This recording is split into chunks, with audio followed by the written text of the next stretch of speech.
Election Day is just 2 short days away, or long, depending on how you look at it. Yeah. And one of the most watched contests is the New Jersey governor's race, where different polls are saying different things. A Quinnipiac poll released on Thursday shows Democratic Congresswoman Mikey Sherrill leading former Republican State Assemblyman Jack Ciattarelli by 8 points. Another poll released Friday by Suffolk University shows the race within the margin of error, with Sherrill leading Ciattarelli by just 4 points.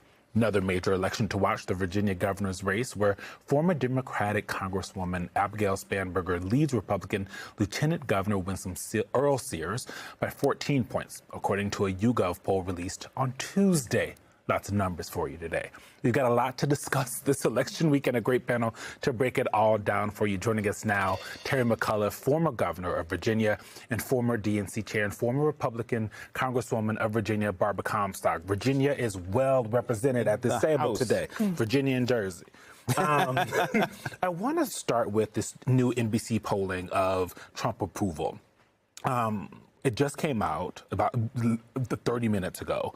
President Trump approval among voters, 43% approve, disapprove 55%. The previous polling in March of 2025, approval was 47%, disapprove was 51%. Congresswoman, we're seeing his numbers tick down. And between March and now, what we've seen is prices are going up. He continues this tariff war. The thing that got him in office, which is lowering prices. He was never going to do it on day one, but it seemed like he was going to be focused on it in some way, shape, or form. He is not focused on that really at all. No, I mean, he said he was going to do it on day one, and that was supposed to be the number one focus.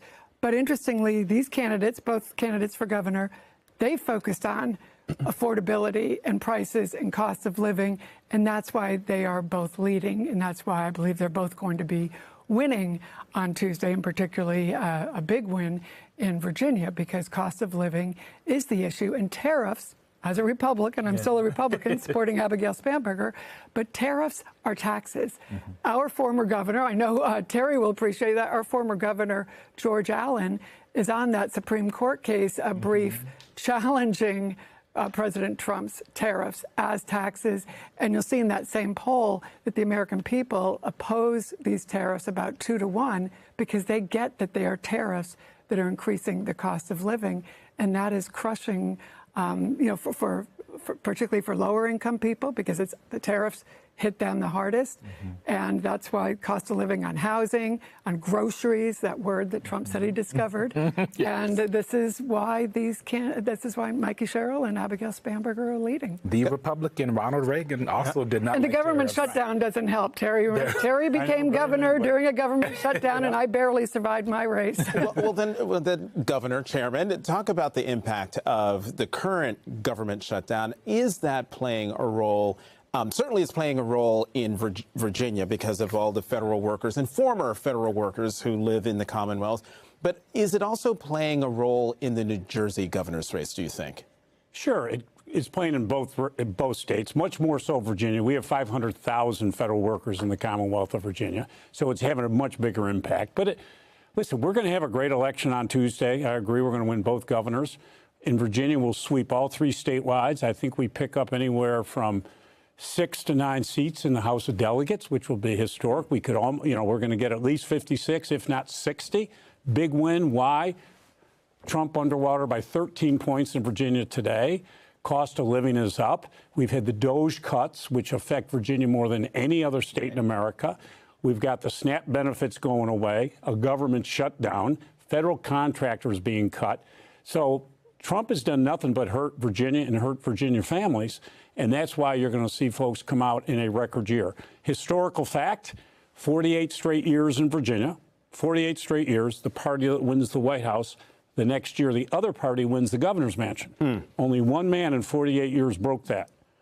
Take a guess. Is he sitting right here? Right here with you. Little history for you. And it was during a government shutdown. So this government shutdown, which by Tuesday will be the longest, and I guess by Wednesday will be the longest in history, is also in these 2 states that are 3-time Trump loser states, adding the government shutdown. Well, I noticed you're both bullish on Spanberger's chances in Virginia. Understandably, you're both from Virginia, but I'm a little bit of a Debbie Downer here when it comes to New Jersey, my home state of New Jersey. We showed the 2 polls where Mikey Sherrill is leading. But, Chairman, am I wrong to be as concerned as I am looking at the New Jersey map from the 2024 presidential election and viewing that as a bit of rough seas, bad, gale force winds, whatever the metaphor is, for Mikey Sherrill in her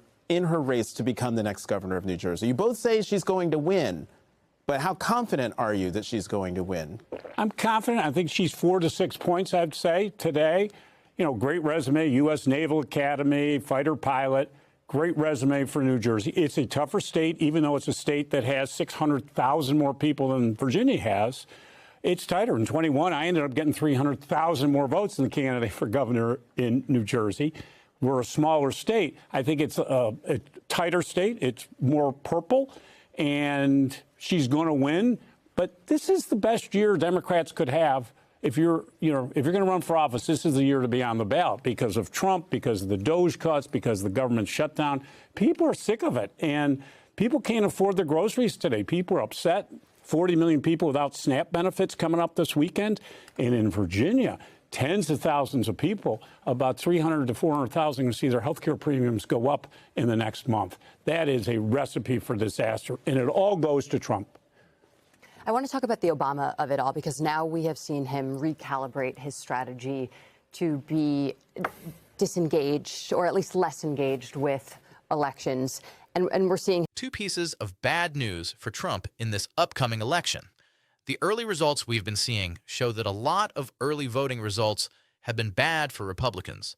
If you look at where people are voting, that's bad. Right now, we never know 100%, right? But let's say, hypothetically, you're running in a district or you're running in a state for a statewide office, and traditionally Democratic areas are experiencing higher than normal early voting totals.